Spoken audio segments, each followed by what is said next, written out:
Good morning. Welcome to the Cohn Zone. We're the Cohns, Lowell Cohn, Grant Cohn. Got a lot of topics today, so we're not going to have a big intro. We already have two questions. Start with them. Rob says, Lowell, have you ever crossed paths with Peter King, two of the greatest sports columnists? Happy Tuesday, fellas.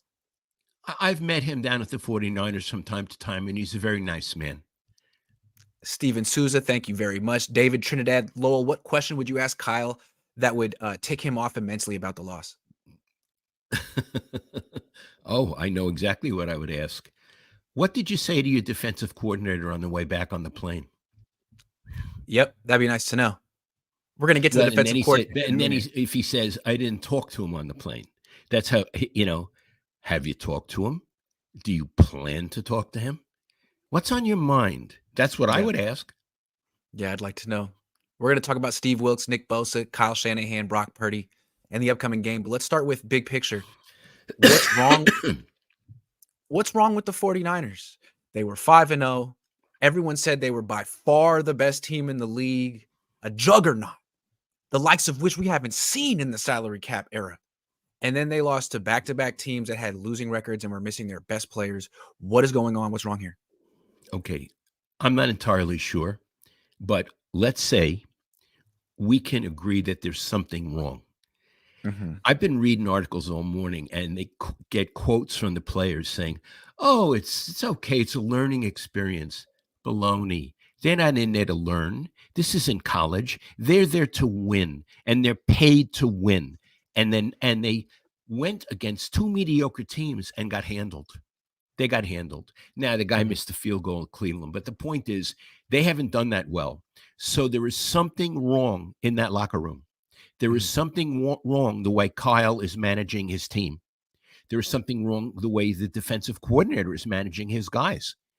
And I find it very annoying that someone like Armstead, who people go to him as if he has some wisdom, talking about Purdy, it's a learning experience. It's not a learning experience. It's an experience that he has to succeed in. The learning experience, if he doesn't succeed, he won't have the job. That's the learning experience. It's not like Kyle goes, "Oh, don't worry about it, Brock. You're such a nice young man. You can continue to lose games for me, but I'm not going to lose faith in you." That's not how it works. It's a very arrogant mindset. Like, oh, it's a learning experience for us and for Brock. You don't have those opportunities. You're not so good that you can give away a game and chalk it up to a learning experience. Or last week No, you can give away a game to the Browns and chalk it up to, oh, we needed a good loss so that we could refocus. It doesn't work that way. And it's like, to me, the overriding attitude that defines this team under Kyle Shanahan is arrogance. It's a very arrogant team. It's the most arrogant team that's never won a championship. They've I been was going to together a say long that. time. They have no It's the most humility. arrogant team that's never produced. And even on the broadcast last night, they were going on, Troy Aikman, about, how great John Lynch is. I'm sure John Lynch is very good. And you'd think they put together the Green Bay Packers from the old days. They haven't won anything. And as you pointed out when we were having coffee, they were praising them while they were losing the game. Right. About their roster. They were praising them while they're losing the game. There's this Yeah. whole myth about the 49ers that you and I have bought into a little bit too, that maybe this team, people were saying maybe they'd go 17-0. Oh, really? And I think we were saying maybe we ought to tap the brakes on that. We said it before the Cleveland game. Right. I've seen how this league works. Yeah, it's like they acted that, like, because they blew out Dallas, that proved they were by far the best team in the league, and they could just sort of sleepwalk through the rest of the schedule. I mean, they didn't take the last 2 games seriously. They just lost to teams that had no business winning. And So Hufunga, after they yeah, lost to Cleveland, said, this is, I think, a direct quote, "It was almost a good loss." Well, I got to tell you, when I started being a sports writer many decades ago, I was talking to Joe Morgan after the Giants got beat in a game, and I said, this is a good loss. I think he wanted to slap my face. He said, "Lowell, there is no such thing as a good loss. Don't ever say that again. That's yeah. not how athletes think." Apparently, the 49ers think that way. Now, Joe Morgan was a Hall of Fame baseball player, but apparently, Eric Armstead and the others think that, and Hufunga think, oh, and number 44. He said, we needed a game like this. No, you don't. You need to win games like that. You don't get anything from losing games like that. You learn in training camp. Agree. It just feels like this team is more hungrier for media validation than an actual championship. As soon as people say the Niners are the best team in the league, they believe it. And it's like Jed York gave all these people, Kyle Shanahan, John Lynch, extensions after the 4 games. That's the whole mindset of this team. Like there's no humility. And now instead of starting slow and finishing fast, they started fast. And they're finishing, I don't know, it seems like they peaked in September. Yeah, yeah. And again, Jed is impetuous. After 3 games, he gives them extensions. Hey, dude, there's 14 more games. Can you see the future? What was your hurry? What was his hurry? I don't get it. So yeah, there's something wrong with this team. There is. And Yeah. I think now I want to praise Shanahan. The players give you a lot of baloney about it's a good loss. We learned he never does that. No. Now he did. I think he said about the kicker that when he missed the game, he was learning I think he did, but I didn't hear any of that last night saying it's a good loss. In fact, I'm not in the room. I was at home. Shanahan looked very serious, somber, deflated, Iggy. Yeah. He looked deflated to me. He didn't expect to lose. He didn't really know how he lost. And it was like he had to reorganize all the furniture in his mind to understand what was going on. Yeah. I mean, what's going on is that this team is not who we thought they were, and this team is not who they thought they were. They talk too much. They get in all these little. When they lose, they're all experts about it. Okay, this is why it's not that big of a deal. We needed this loss. It's okay. Like, stop talking. And they get in all these feuds with players on other teams. Deebo Samuel, George Kittle. Like, just focus on the next game. If you guys do that, put your full focus on the next game, you might start winning again. But right now, you look like a team that doesn't have its priorities straight and is in big time denial about who you are. And also, Iggy, you say, oh, they only lost 2 in a row. Well, 2 in a row. I'm not good at math. That's in 17 games. It's like losing 30 or 40 games in a row in baseball. It's a trend. One is a one-off. One loss is a one-off. 2 in a row to an inferior opponent that can run on you, that can pass on you, that you can't put any pressure on. I was watching the game. Now you got a trend. Now you got a trend. No question. And Cincinnati, believe me, is going to be, well, they're going to be looking at those tapes, whatever now it's on their computers. Say, look at this guy. Look at this. Look at this. We can do this.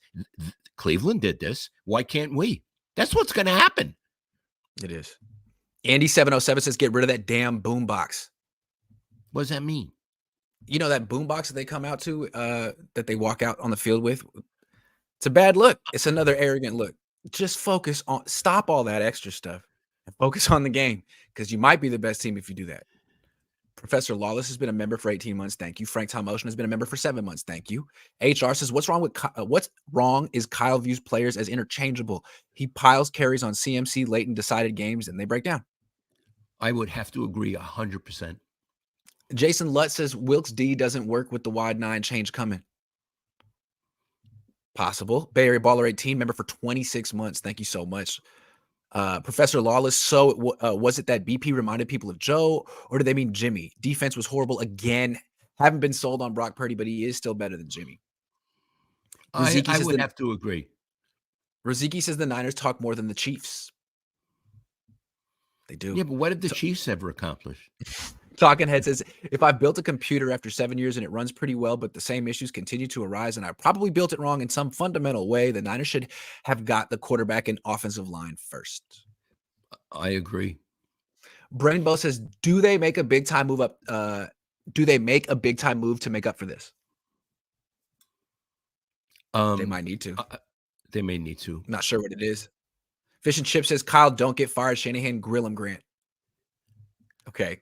Flav says, maybe Kyle Shanahan will learn when your quarterback is averaging 10 yards per pass and you're down 9 in the second half. You should let him keep throwing instead of continuing to run your scripted plays you thought of 4 days before. Kyle's fault. Michael Silver says, "Hey Lowell, any cool stories of Pat Summerall and John Madden when they would come in to do Niners games during your time covering the team?" That's a good question. In the press box, we would never really interact with the TV guys. It's true. They were in a different place. You don't interact with them. I would say I knew Madden, and what we had in common, Madden was a real boxing fan, and he knew boxing very well. So did Bill Walsh. And Madden and I would sometimes talk on the phone about boxing, especially when Ray Leonard beat Marvin Hagler.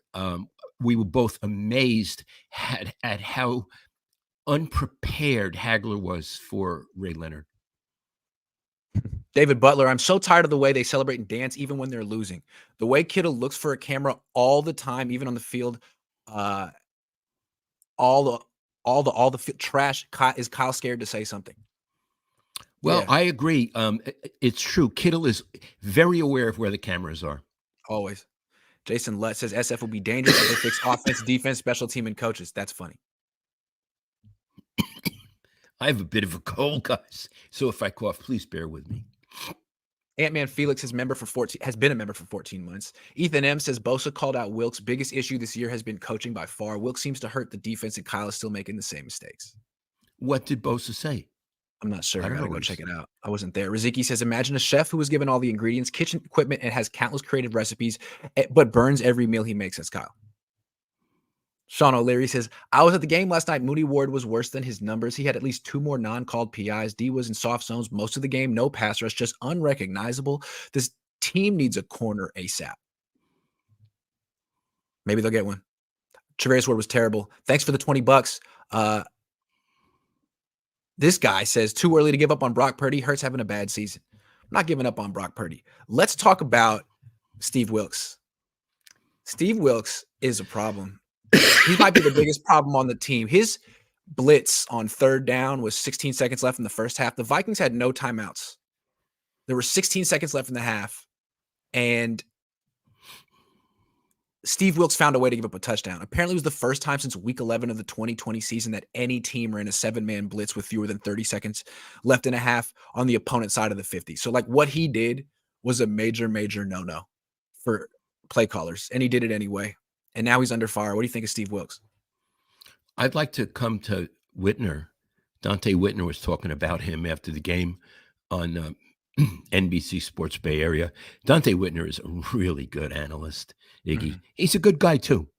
Yeah. From what I know about him. Anyway, he was appalled by what Wilks had done. And he brought up, I thought, a brilliant point. He said when he used to play for Fangio, they'd be in a situation and Fangio would say, "What is our objective now? What do we want to accomplish now?" Well, in 16 seconds left, what you want to accomplish is that these other guys don't score. So maybe you have all kind of defensive backs and challenge the pass or all of that, as opposed to leaving yourself naked in the back.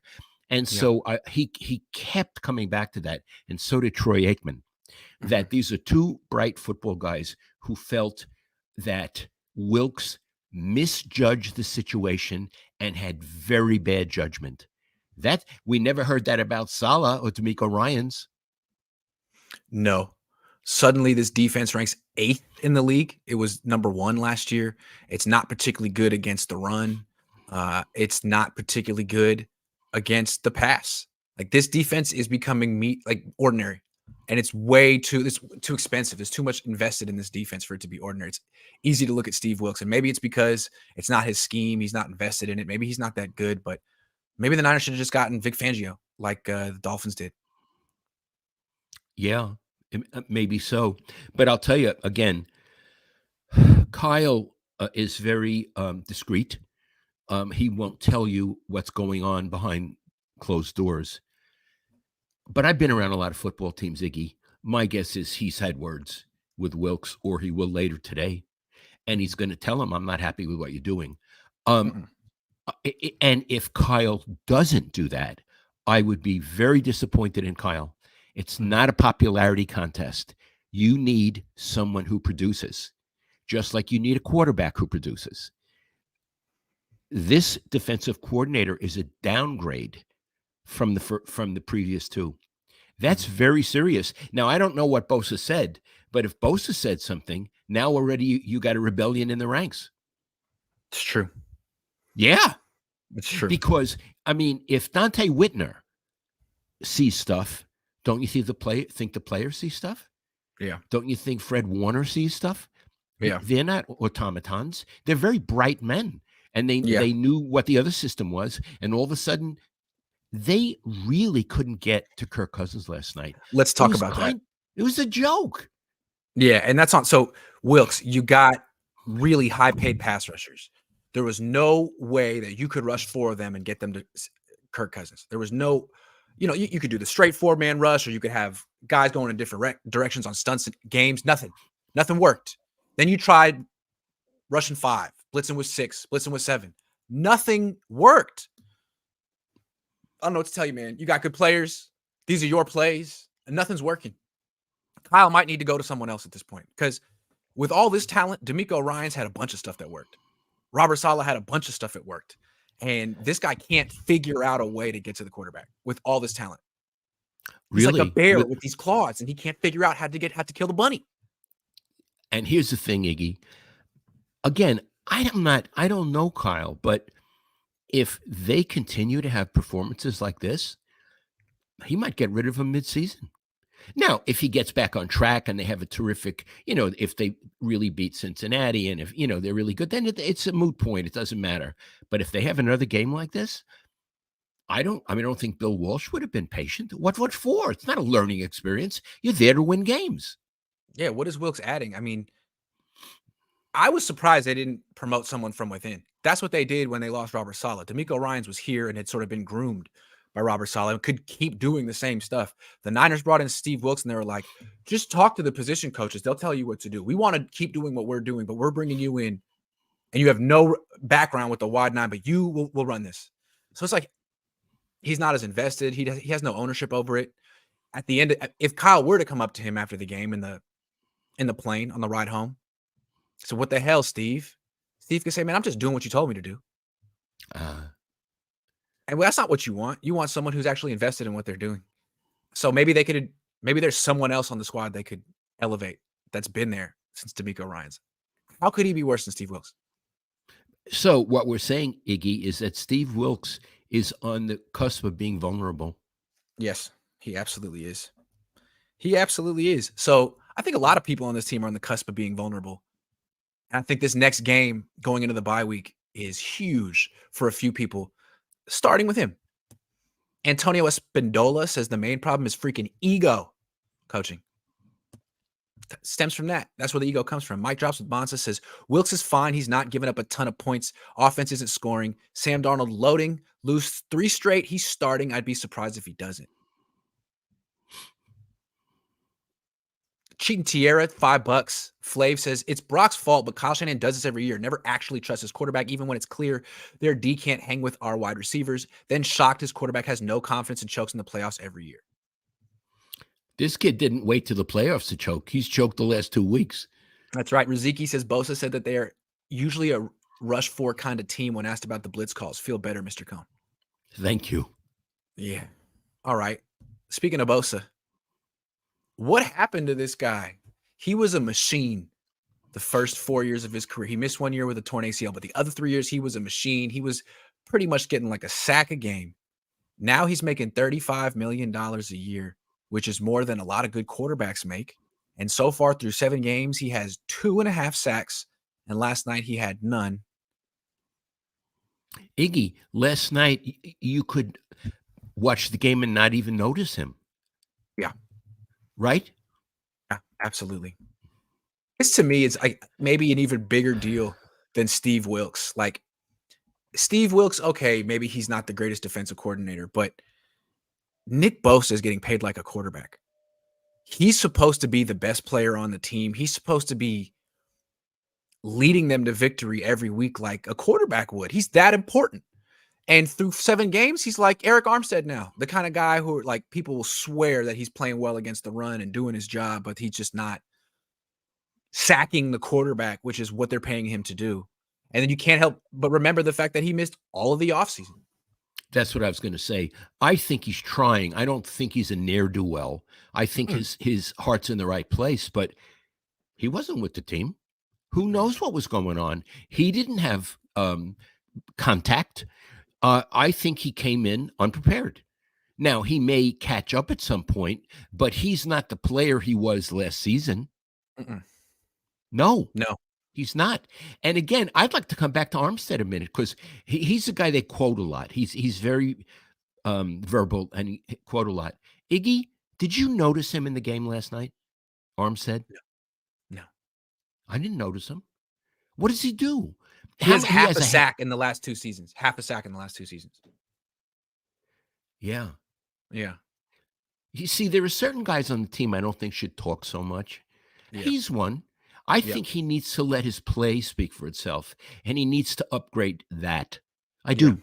Kittle Yeah. can talk because he's a great player. He had a really good game last night. He's a Mhm. tough guy, and you could see the blocks. I mean, he's really a player. This other Mhm. one, I don't. He and Bosa and it Hargrave. There's a lot of money in these guys, Yeah. and they didn't do jack last night. No. Again, is Steve Wilks the biggest problem with this defense, or is it Nick Bosa not being Nick Bosa anymore? He That's a wasn't good here all question. offseason. I mean, there's only so much Steve Wilks can do. He could be better, but how good would D'Amico Ryans be doing right now with Nick Bosa over here? I'm not saying he's going through the motions, but he's a shell of his former self. How But well? I feel yeah. D'Amico wouldn't have blitzed with 16 seconds left. No, No. it's like, what do I want to say? It's a fundamental error. It's an Mhm. egregious error what he made. And it makes you wonder, what else is this guy not understanding? What else is he not getting right? Right. Yeah. Because really, I mean, that touchdown never should have happened. They were on their No, own side of the field. They should have had no points in those 16 seconds. They got did they miss the extra point? I don't remember. They got 6 or 7 that they shouldn't have had. They won by 5.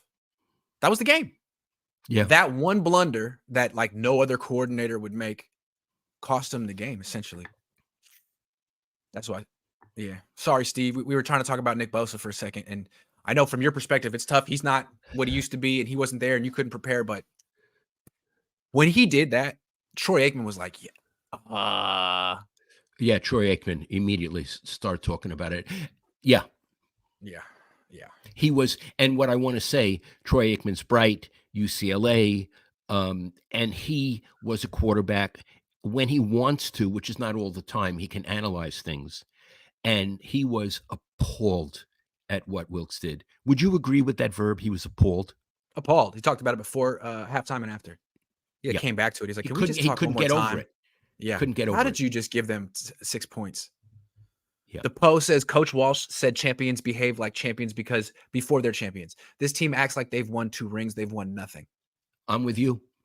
Yeah. VS says they thought they were bullies. Cleveland broke. Niners got punched in the mouth and they can't deal with it. No one's scared of them. There may be something like that. And I love the boxing analogy because I was saying to Iggy earlier today, there's certain boxers who do well, but all of a sudden they get clipped in the jaw and they have a glass jaw, and that's it. Right Mhm. now, the Niners have a glass jaw. This person with a lot of letters says, had time to think it over. No one had issues with Wilks play calling first 5 games. They won. Bosa and Hargrave make too much money to not win their one-on-one matchups. Bosa needs to look in the mirror. I would think they all need to look in the mirror right now. T. Moss says, don't understand why Mason got 0 touches. Real talk on Hood. I don't understand that at all. We're going to talk about that in a minute. Jesse Ramos says, hey, Grant, I want to know what your father thinks about Canelo the boxer. I love him. I think he's really gifted, really a tough guy, and he hits hard. Now, he lost to Mayweather. Everybody loses to Mayweather. Mayweather is, I won't do boxing long. Mayweather is very gifted. He is a stinker.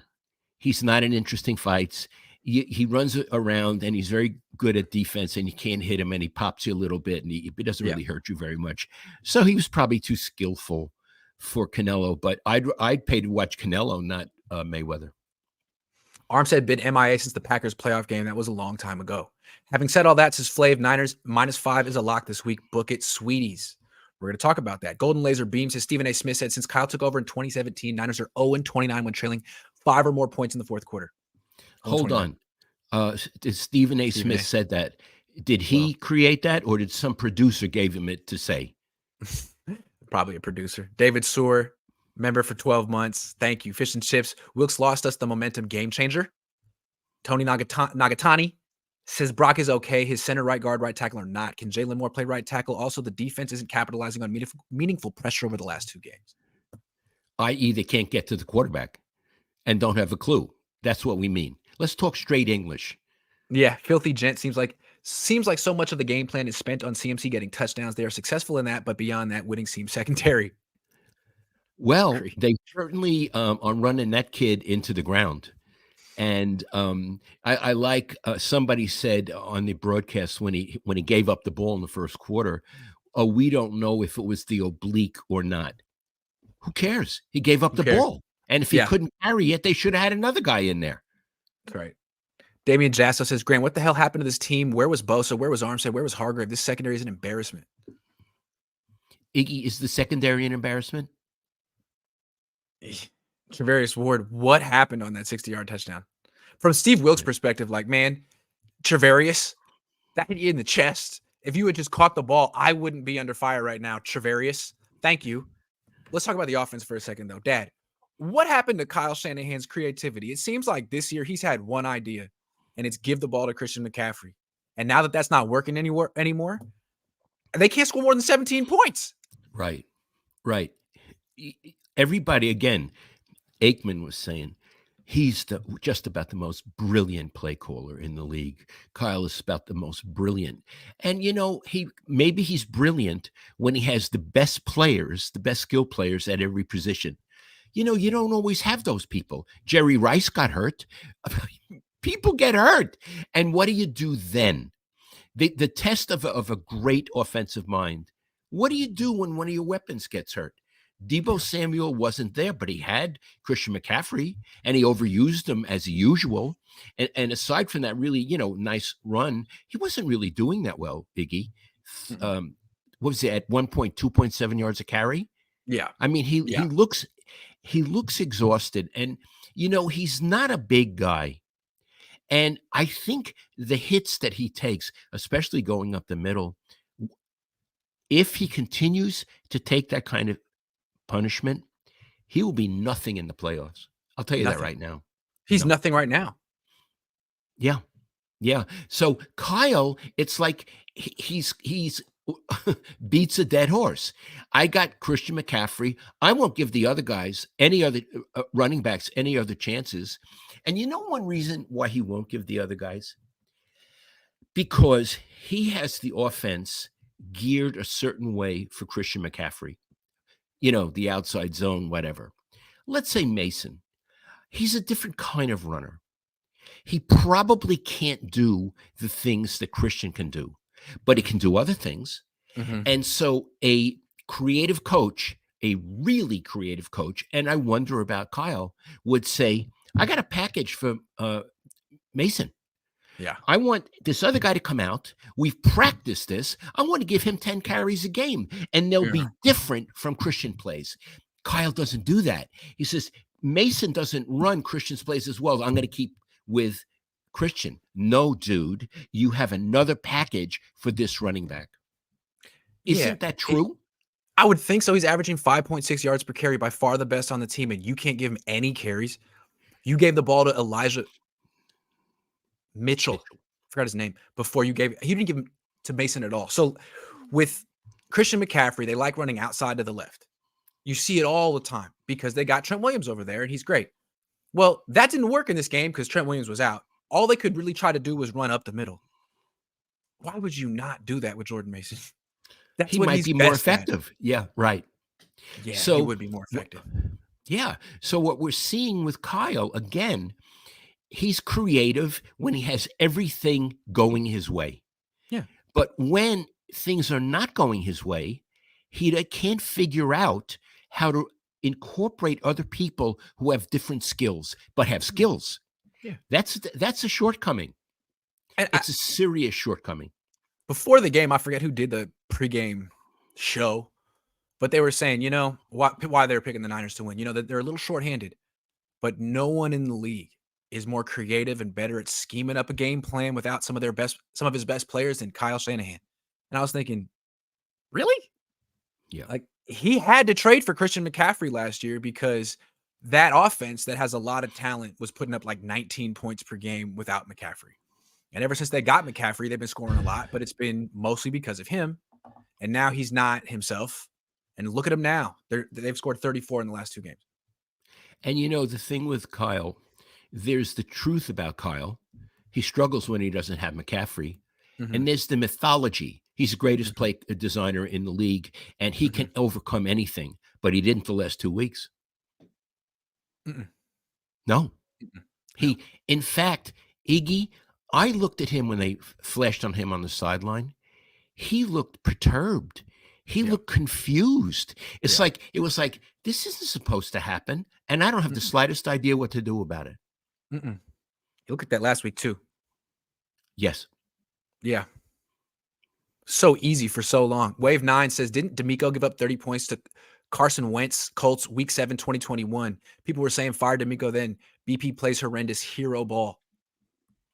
We'll talk about Brock Purdy in a second. CMC fumbled 2 weeks in a row in the red zone. Ethan M says Brock is the least concerning issue, which is funny. I don't think he's the least concerning issue. I disagree with the statement.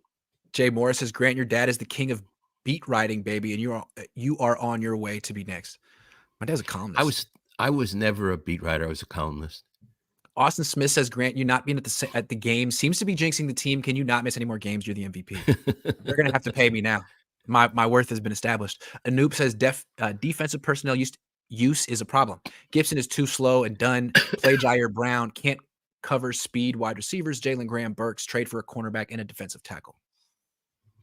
Thank you, Anoop. Augustin says, what's the panic about? Niners were 3-4 last season. 5-2 is better than that. Hold on. They started off slow and they came on strong. This year they started off strong and they're slowing down. It's really different. They're supposed to be hitting their stride now. And what they're doing is falling on their face 2 weeks in a row to inferior teams. Going nowhere. Tax break said, I feel a lot better if we had Lance in that 2 instead of Darnold right now. Oh, get Me ready too. for Darnold. Damian Jasso says Steve Wilks and Kyle Shanahan got shut down and exposed, and we call this a Super Bowl ready team.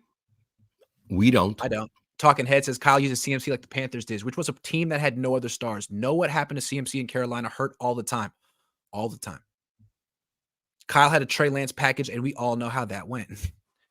Kirabel Tedeschi says Eagles making moves like the Rams in 2021-22. Why can't the Niners do the same with the salary cap they got? Maybe they will. Edward Willis says Warner and Greenlaw look banged up. Are they okay? Yeah. Greenlaw looked like he was a step slow with that hamstring injury, and Warner was really in pain after something. But he went back in the game. Guys, relax. We're still number 1 in the division. Losses happen, says MM forever. MM4 forever. Okay? I'm relaxed. Kyle needs an OC, says Cosmo. Raziki says CMC is a great player, but Kyle is treating him like he's LaDainian Tomlinson. He's no LaDainian. CMC needs to be the lead in a running back rotation. Mason seems to be a nice compliment to CMC. I agree. Okay. Brock Purdy. Dad, a couple weeks ago, I asked you what Brock Purdy and Joe Montana have in common, and you respectfully didn't roll your eyes. You actually answered the question and took it seriously. Now tell me what Brock Purdy and Joe Montana don't have in common. Why is Brock not the next Joe? Okay. Joe was a winner. Joe was the kind of quarterback, if the game was close and they were behind, it was never over. He was so precise, so calm. He owned the game. This kid, he doesn't have that. He's not calm. Did you see his face yesterday? In addition, he failed. He didn't lose, Brock Purdy. He failed. He had 2 chances to win the game. And he threw picks on the last 2 series. Joe didn't do things like that. Steve didn't do things like that. So it's not that they went 4 and out. He gave away the game twice. He gave it away, and then he got another chance, and he gave it away again. Joe didn't do things like that. And here's the thing. His line wasn't that bad. I think he had a 102 passer rating. Who cares? He gave away the game. Iggy and I always talk about the crisis moment. Last night, he had 2 crisis moments where he could have won the game. He was not up to it either time. And again, I wasn't at the game, but what I saw, the passes that Kyle asked him to throw were not that difficult. It's not like you could say Kyle asked too much of him. I didn't think he did. I think they were well within his capability, and he blew it. I don't know why he blew it. I don't know what goes on in his mind. Joe Montana didn't do things like that. I'm going to tell you something else. And this I got from a friend of mine. It's not my thought. A former coach. Brock Purdy is great at attacking zone defenses. Iggy said once the Niners do all that shifting and motion and all that, and now he's ready to get the ball, Purdy, he probably knows if he's facing zone exactly where he's going to throw it right away. He's very bright, very perceptive. Not so much on man-to-man defense. And there's a difference. In zone defense, there's a lot of room for inaccurate passes because the coverage is not that tight. So the catching radius is larger. You can be here, all over the place. Man-to-man defense, which is where Cleveland killed them, there's a guy right on you if they're good. And there is not a place all over the place like against zone defense. You have to be like Joe throwing to Dwight Clark between the 8 and the 7. And Joe did it every time. I don't know if this kid can do it. He has a nice completion percentage. I'm not sure he's that accurate. And he sure wasn't in the last 2 games, and he has to show it. Yeah. One more thing about Brock, the arm. He had the surgery. We were so surprised at how he came back so quickly. And I think the question was, is it going to get stronger as the year goes on or the opposite? And I wonder if the opposite is happening. The last 2 games, he just hasn't looked like himself. And it's just one of those things where it's like, you didn't have a full off season. Your arm is experienced fatigue. Is this arm fatigue? Like, he doesn't seem 100%. I think he told Troy Aikman he's not fully there yet. He said I wonder if he's I wonder if he's going to make it through the season. If he has, we'll talk about that in a minute. But he looks like he's trending the wrong direction, and they could always blame it on the arm. Say he's having arm fatigue. And then they'll bring in Sam Darnold, who's the next Steve Young, so there wouldn't be any problem.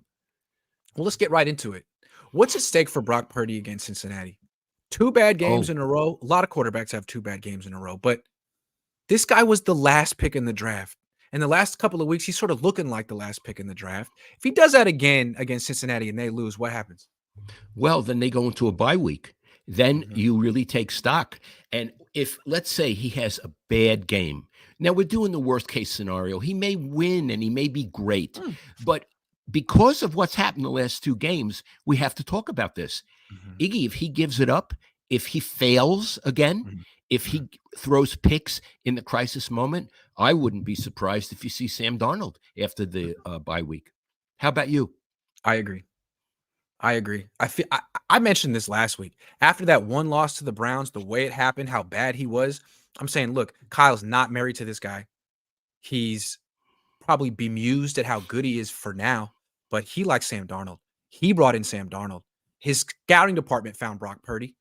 So to me, like, the way he looks at Purdy is the way he looked at Jimmy. Like, I can win with you, but I kind of expect this to sort of stop at some point. And once it looked that bad against Cleveland, I felt like he's on notice.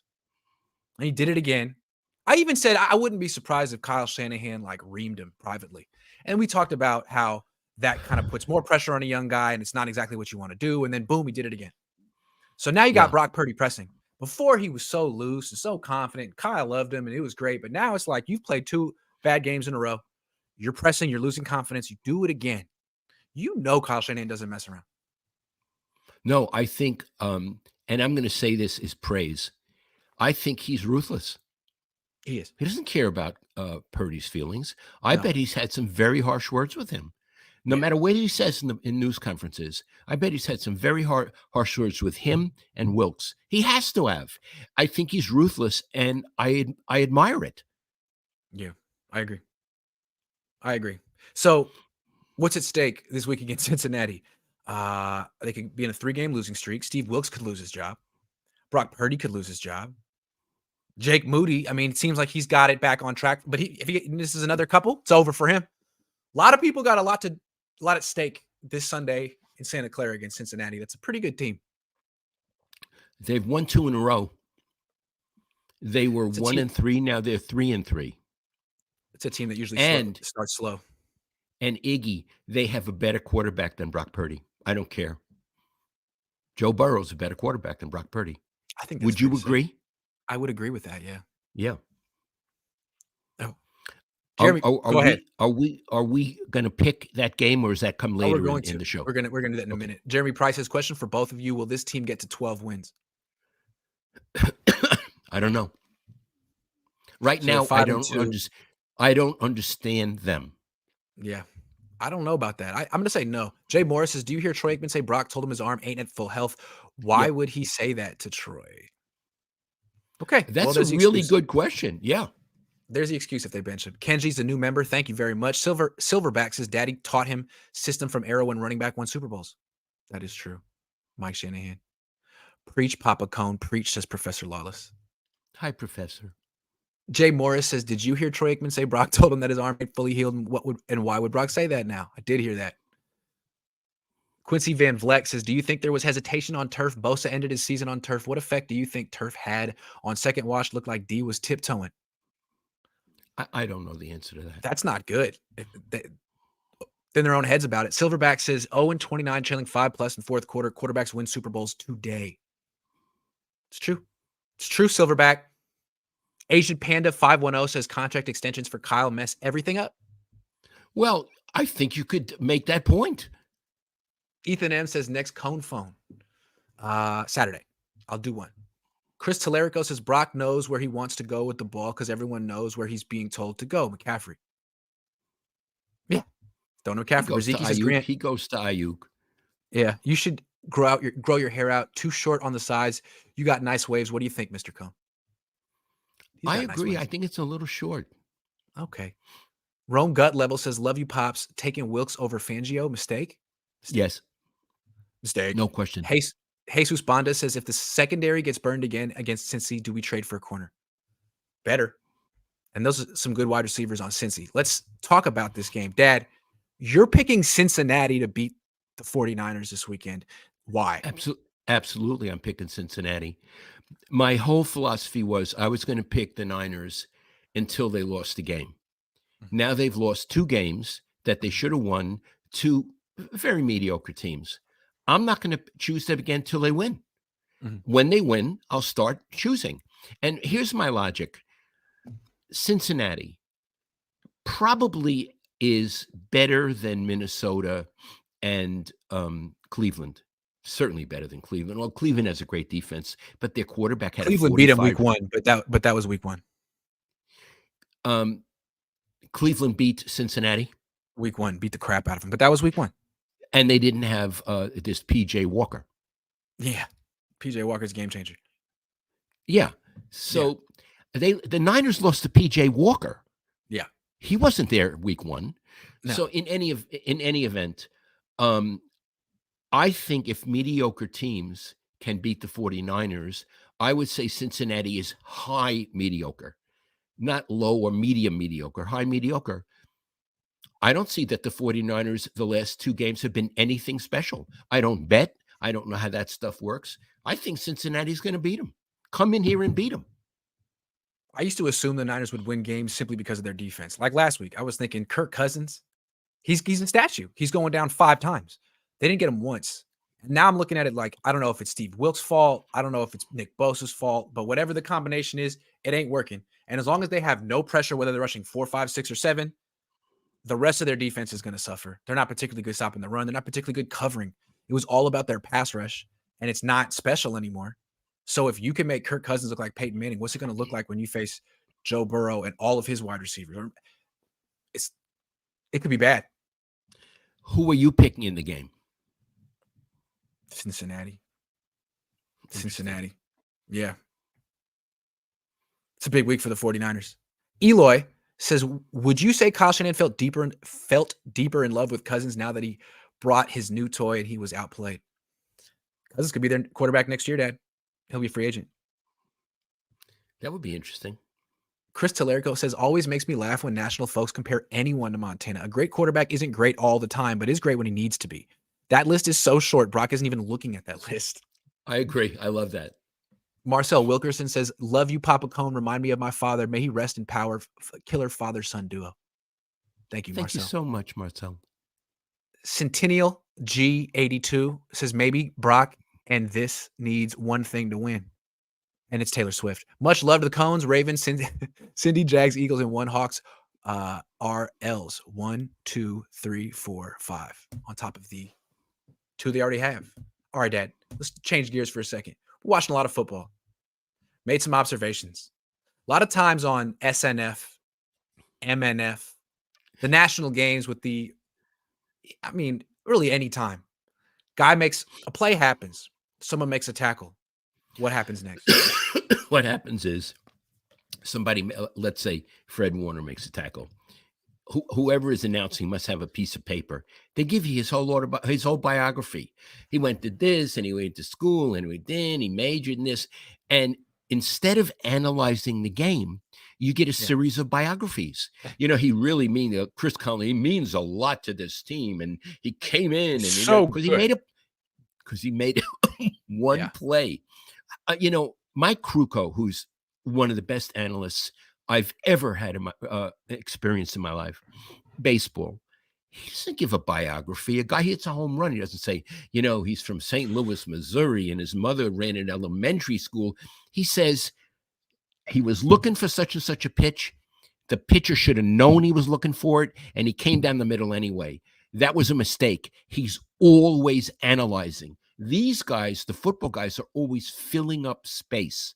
Mm-hmm. And when they give the biography, they don't know all that stuff. The producer gives him a paragraph and he reads it, says, and they did this, and his mother was a nurse, and all of that stuff. It's very frustrating to me.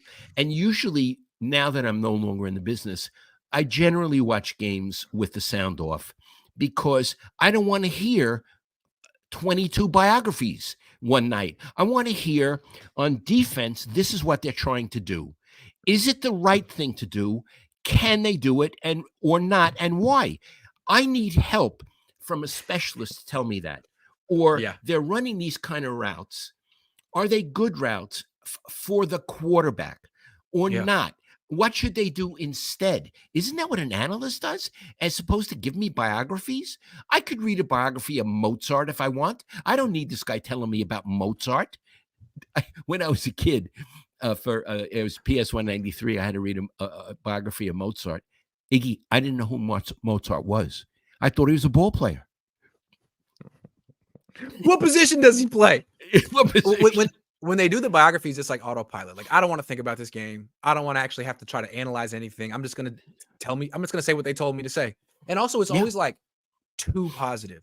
So all of a sudden, it'll be third quarter, and Oren Burks will make a tackle for the first time in a game and be like, oh, man, Oren Burks, 3rd round pick. He was with the Packers, but the Niners brought him over here, and they play a different scheme, and he's really flourished in their scheme. Like, no, he hasn't. He's just the guy who made one tackle today. That's right. What are you talking about? So I of all the announcers of the different sports, I don't count hockey because I don't pay attention. Football is by far the worst. And I'm going to use a very hard adjective, the most idiotic. Yeah. The most idiotic. Either you're getting biographies or jargon. Yeah. Bubble screen, big tight end. Bubble screen, the B gap, the C gap. I mean, what? What? English. English. Give me English. Do you speak it? English. And here's the thing. You have Aikman, who is capable of analyzing. He did a great job with Wilks. He's a Hall of Fame quarterback. Krukow sees the game through the pitcher's point of view because Krukow was a pitcher. So he says, the count is 2-2. There's a man on second. This is the considerations that the pitcher and catcher have for the next pitch. He could come in, or he could do, a curveball that, toward the outside. And these are the reasons why.